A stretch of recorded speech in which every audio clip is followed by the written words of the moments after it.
animándonos en la oración. De tal modo que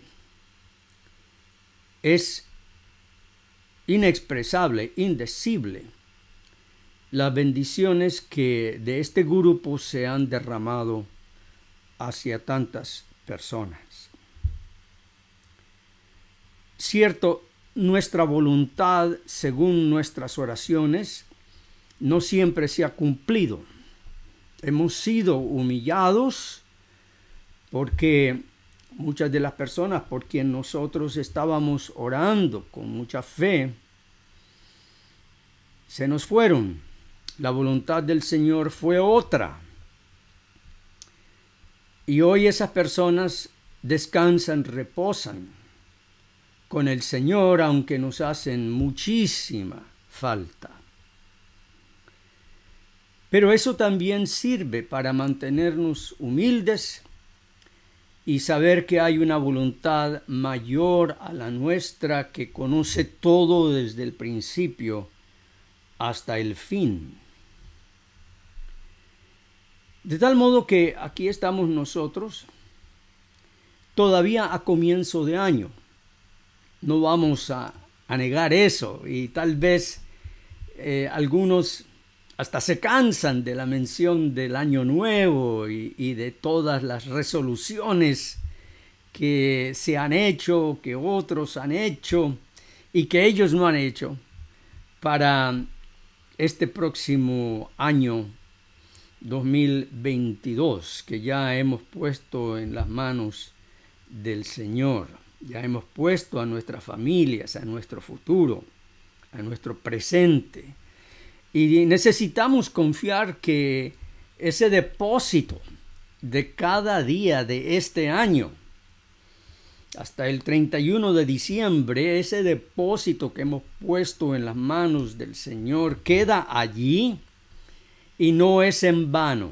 Le hemos encargado cada día de nuestras vidas al Señor Jesús, que sea Él quien guíe, quien discipline, quien consuele, quien fortalezca a nuestras almas durante cada uno de estos días. Así que todavía siendo año nuevo, mis pensamientos se dirigieron a la oración de Salomón, cuando Salomón terminó de construir el templo. Y esa oración majestuosa de Salomón a favor del pueblo de Israel la encontramos en el libro Primero de Reyes, capítulo 8.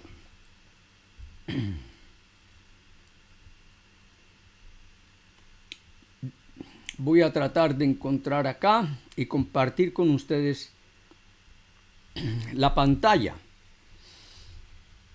Cuando el rey Salomón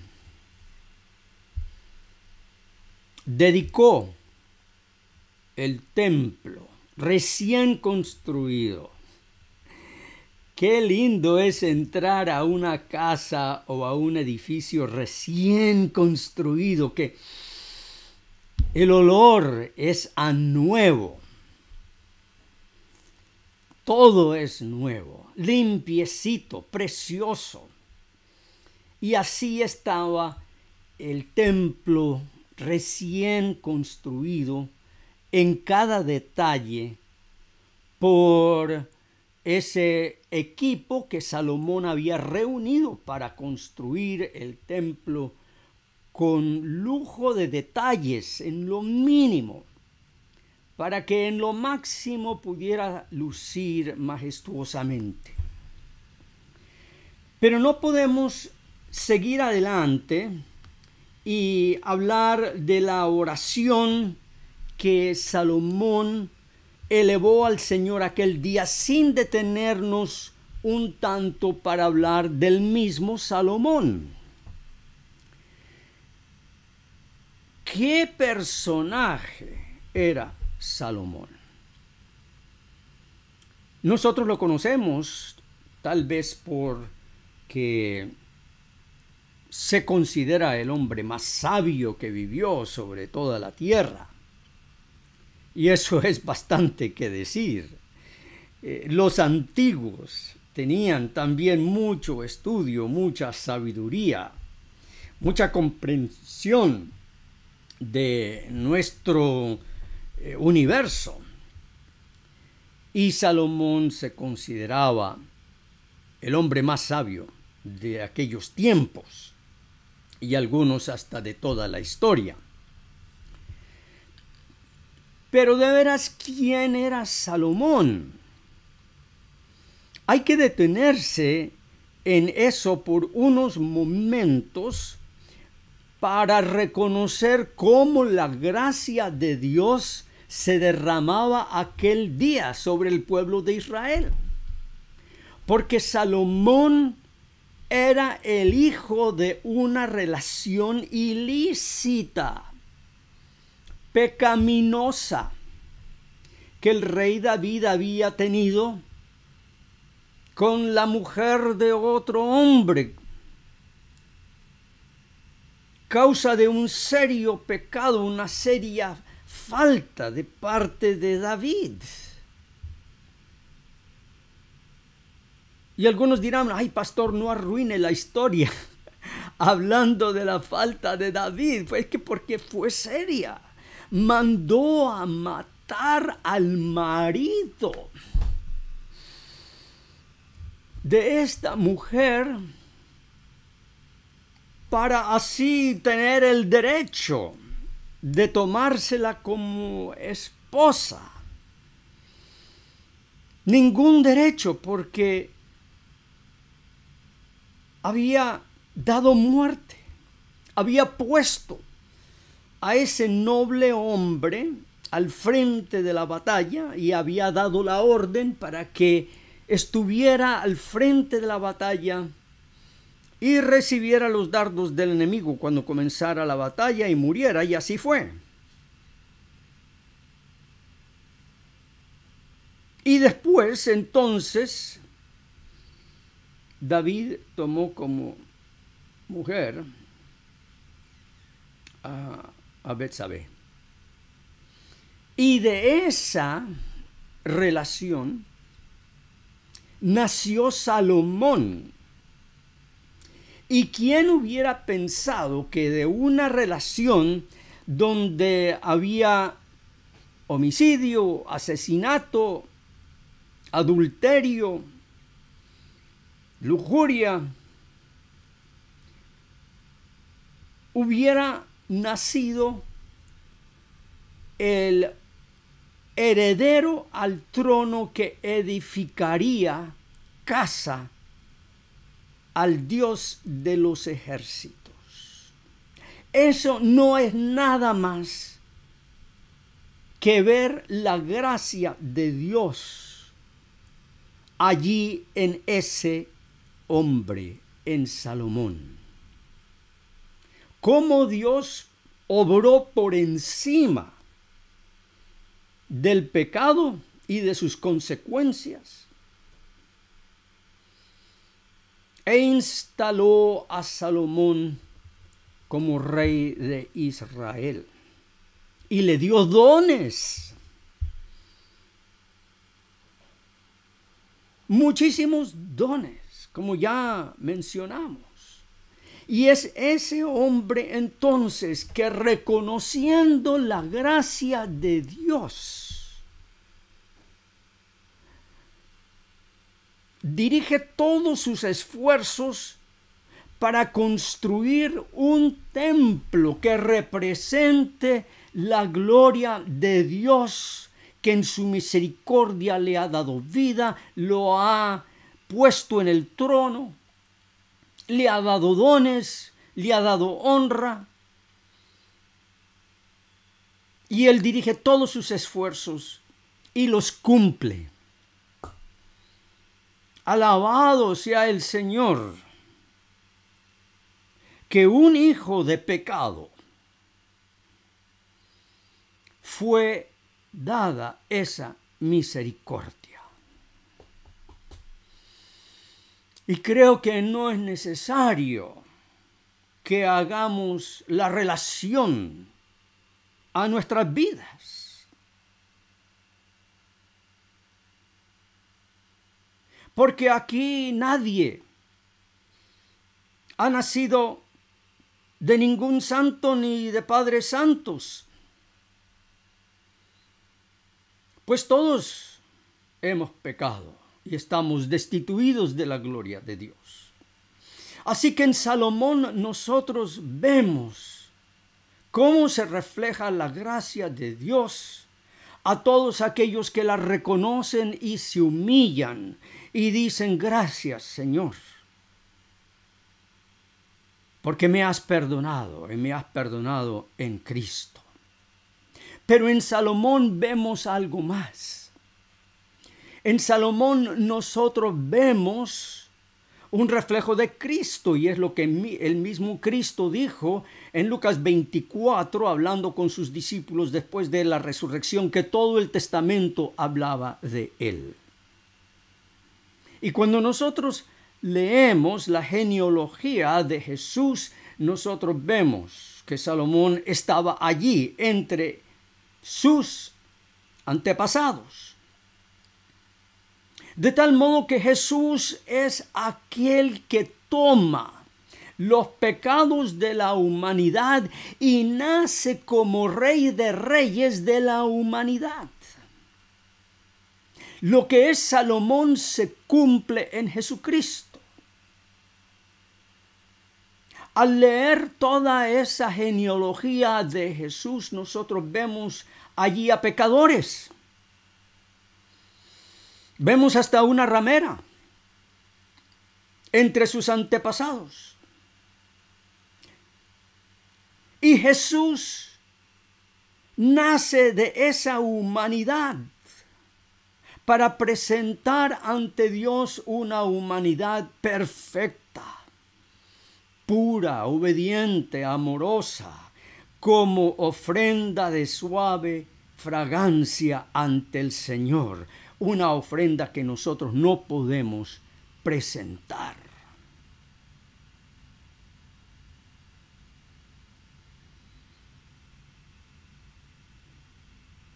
Así que esta mañana nosotros decimos: gracias, Señor Jesús, por tomar en tu cuerpo el pecado de la humanidad sin dejarnos a nosotros a un lado, y construir en su propio cuerpo el verdadero templo de Israel y el verdadero templo de toda la humanidad. Eso es lo que representan los templos, las catedrales, las capillas, desde las más majestuosas y grandiosas hasta la iglesia más humilde que se reúne en una choza en las selvas de nuestras Amazonías. Representan el cuerpo encarnado de Cristo. Yo he estado en iglesias chozas en las Amazonías peruanas. De muchacho tomé un verano para ir a las aldeas de la Amazonía y estuve viajando y predicando como joven en chozas dedicadas al Señor Jesús, en medio de todo el paganismo, la superstición, la hechicería que existe en la selva. Había un lugar que representaba el cuerpo encarnado de Jesús.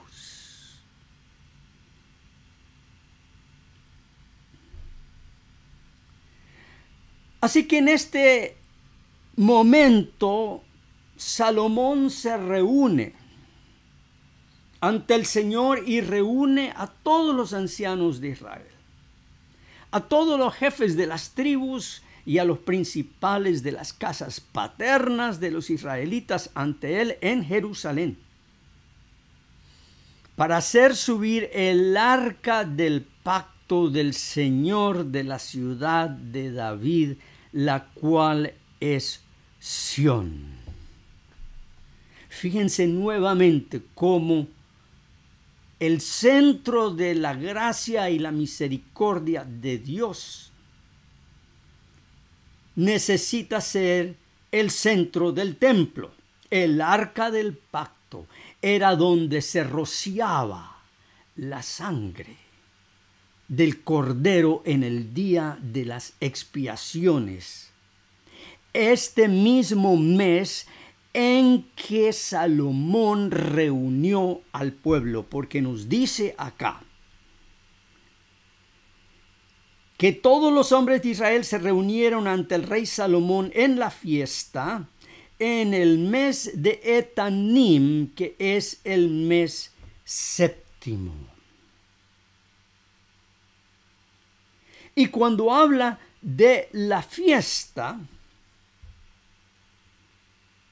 es una referencia al día de las expiaciones. Salomón decidió dedicar el templo el día de las expiaciones, aquel día cuando el sumo sacerdote entraba al lugar santísimo del templo con sangre ajena, no con su propia sangre, sino con sangre ajena, la de un cordero inocente, y rociaba sobre el arca del pacto, que estaba cubierto por oro puro, representando la pureza de Cristo. Y allí la pureza de Cristo recibía la sangre del pecador. Es maravilloso lo que el templo representaba.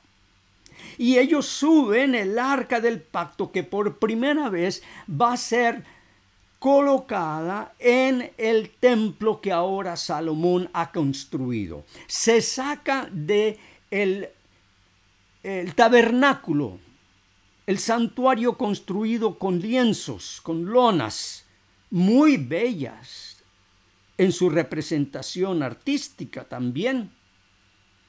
Y ahora traen por primera vez el arca del pacto, porque sin el arca del pacto no podía haber templo. No importa cuán bonito fuera el templo, cuán grandioso y majestuoso.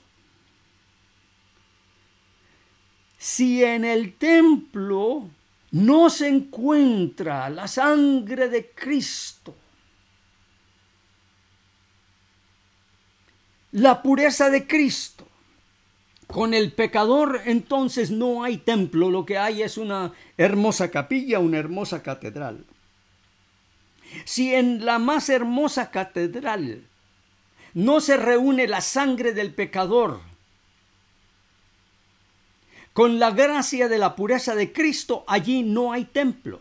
Se pueden decir muchas oraciones, se puede leer mucho la Biblia, se pueden hacer muchas otras cosas, pero si allí no se reúne el pecador, como Salomón, declarándose pecador, trayendo la sangre de Cristo ante el trono de la gracia, allí no hay templo. Así que la primera fiesta que se celebra en el nuevo templo de Salomón es la fiesta del día de las expiaciones. Y por eso, lo primero que nosotros vemos en este escenario es que los hombres de Israel están trayendo el arca. Con qué reverencia, con qué respeto habrán entrado ellos a este templo. Fue un momento maravilloso. Dice, subieron el arca del Señor, la tienda de reunión y todos los utensilios sagrados que estaban en la tienda, los sacerdotes y los levitas los subieron. Para que ustedes tengan una idea de la majestad de este momento, vamos al capítulo anterior, a Primero de Reyes 7, versículos 48 en adelante, y nosotros vamos a leer algo allí de cómo era la majestuosidad, la pureza, la grandeza de ese lugar. Dice que hizo Salomón todos los enseres que pertenecían a la casa de Jehová, un altar de oro. Un altar de oro, oro puro, y una mesa también de oro, sobre la cual estaban los panes de la proposición. 5 candeleros de oro purísimo a la mano derecha, y otros 5 a la izquierda, y eran inmensos, frente al lugar santísimo, arrojando luz sobre el lugar donde la gracia de Dios se encuentra con el pecador. Con las flores, las lámparas y tenazas de oro. Asimismo los cántaros, despabiladeras, tazas, cucharillas e incensarios de oro purísimo. También de oro los quiciales de las puertas de la casa de adentro, del lugar santísimo, y los de las puertas del templo. Los quiciales de las puertas eran todos de oro. Nosotros entramos ante la presencia de Dios por el oro puro del cuerpo de Cristo. Eso todo estaba representado en el templo. Y dice que así se terminó toda la obra que dispuso hacer el rey Salomón para la casa de Jehová. Y metió Salomón lo que David su padre había dedicado, plata, oro y utensilios, y depositó todo en las tesorerías de la casa de Jehová.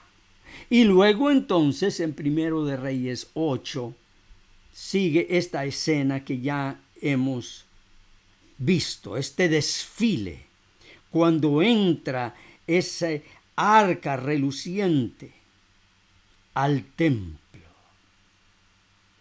Y dice la Escritura que el rey Salomón y toda la congregación de Israel que estaba reunida ante él, estaban con él delante del arca, sacrificando tantas ovejas y bueyes que no se podían contar ni numerar.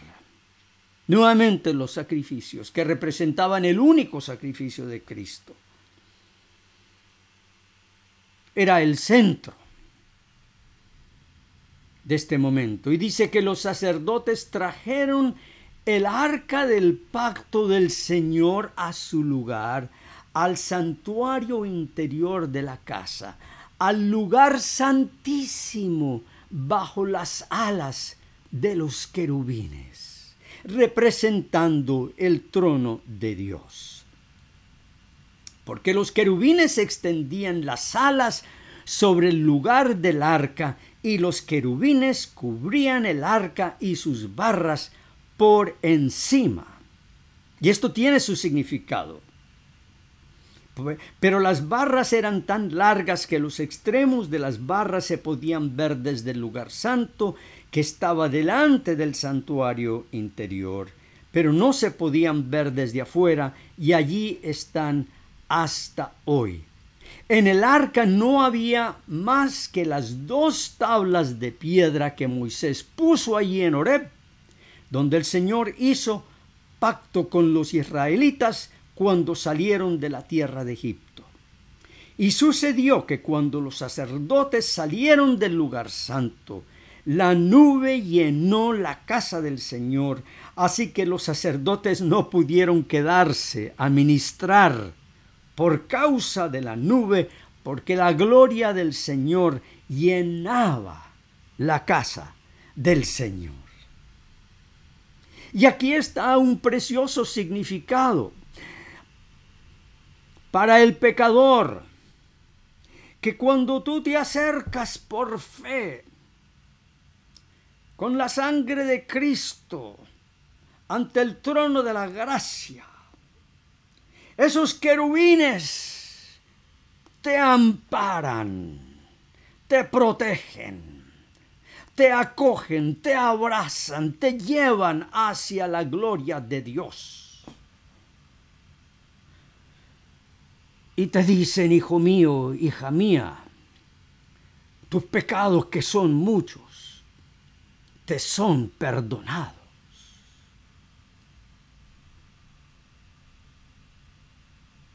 Por eso dice aquí que esos travesaños, esas barras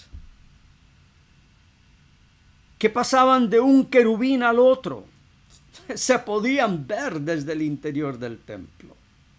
Era algo grandioso.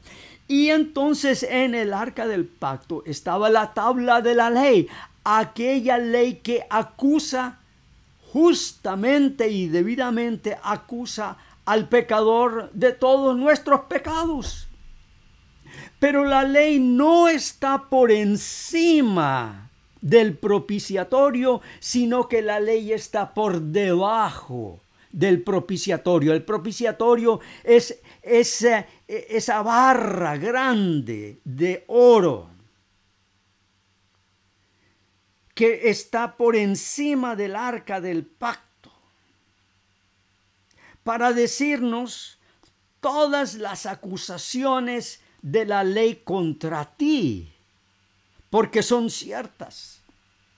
Todas las acusaciones de la ley contra ti quedan perdonadas por la sangre del Cordero, que se asperja sobre el propiciatorio de oro. Todo tiene su significado. Y por eso cae la gloria de Dios sobre ese lugar. Tanto así que los sacerdotes tuvieron que salir del lugar, porque ese lugar pertenece solamente a Cristo, al Padre, al Espíritu Santo. En el templo glorioso de Dios no hay lugar para nadie más. Todos tienen que salir, hasta los sacerdotes tienen que salir. Allí no hay lugar para doblarle la rodilla a nadie más, sino a Dios Padre, a Dios Hijo y a Dios Espíritu Santo. Ni los mismos sacerdotes podían permanecer en ese lugar. Entonces Salomón dijo,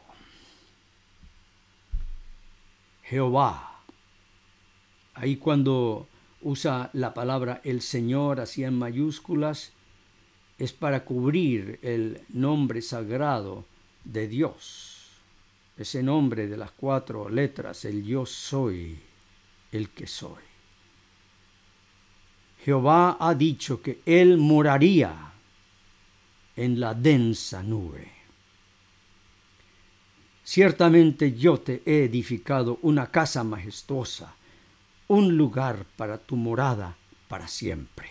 Pero aquí Salomón está profetizando del cuerpo de Cristo. Dios habita en las alturas, en moradas indecibles. Abarca el universo con su presencia. Pero el cuerpo de Cristo fue edificado para que en él habite la presencia de Dios eternamente. Así que aquí es Jesús quien dice, yo te he edificado un cuerpo majestuoso, un cuerpo perfecto, un cuerpo acepto ante ti en el cual tú tienes complacencia, un lugar para tu morada para siempre. Y todo aquel que por fe viene a Cristo y le dice, Señor, yo no te puedo edificar esa casa que tú quieres. Yo lo intento, pero no puedo. Yo me veo todavía acosado por defectos, por pecados. Así que yo me quiero esconder en tu cuerpo. El Señor lo recibe en su cuerpo. Y ese también es el significado de cuando nosotros tomamos la comunión.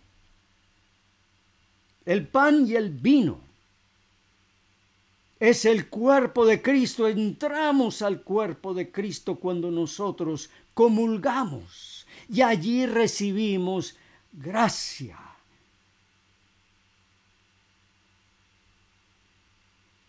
Y oportunamente recibimos el socorro de la misericordia de Dios. De tal modo que esta mañana, todavía a comienzos del año, nos unimos a esa oración de Salomón, diciendo, aquí está el cuerpo del Mesías, aquí está este templo que representa el cuerpo de Mesías. Pero nosotros retrospectivamente, es decir, mirando hacia atrás en la historia, presentamos ese cuerpo perfecto, glorioso, que pudo ascender a los cielos a nuestro favor. Y decimos, gloria, gloria, gloria, alabado y glorificado sea tu santo nombre, hoy y para siempre, jamás. En el nombre del Padre, del Hijo y del Espíritu Santo.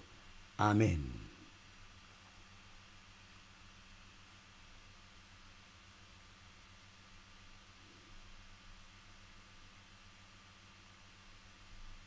Amén.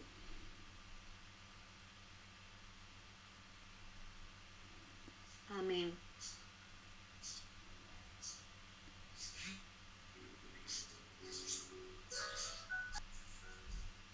Está aquí para consolar, está aquí para liberar, está aquí para guiar, el Espíritu de Dios está aquí. El Espíritu de Dios está el Espíritu de Dios está en este lugar. El Espíritu de Dios se mueve en este lugar. Está aquí para consolar, está aquí para liberar, está aquí para guiar, el Espíritu de Dios está aquí. Muévete en mí, muévete en mí. Toca mi mente, mi corazón, llena mi vida de tu amor. Muévete en mí, Dios Espíritu, muévete en mí. Muévete en mí, muévete en mí.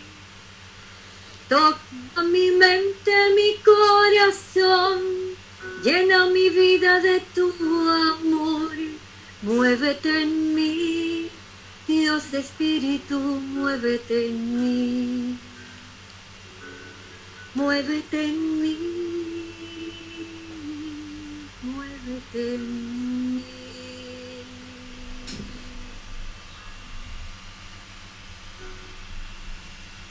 Jehová te bendiga y te guarde. Jehová haga resplandecer su rostro sobre ti y tenga de ti misericordia. Jehová alce sobre ti su rostro y ponga en ti paz. Palabra del Señor. Amén. Amén y amén.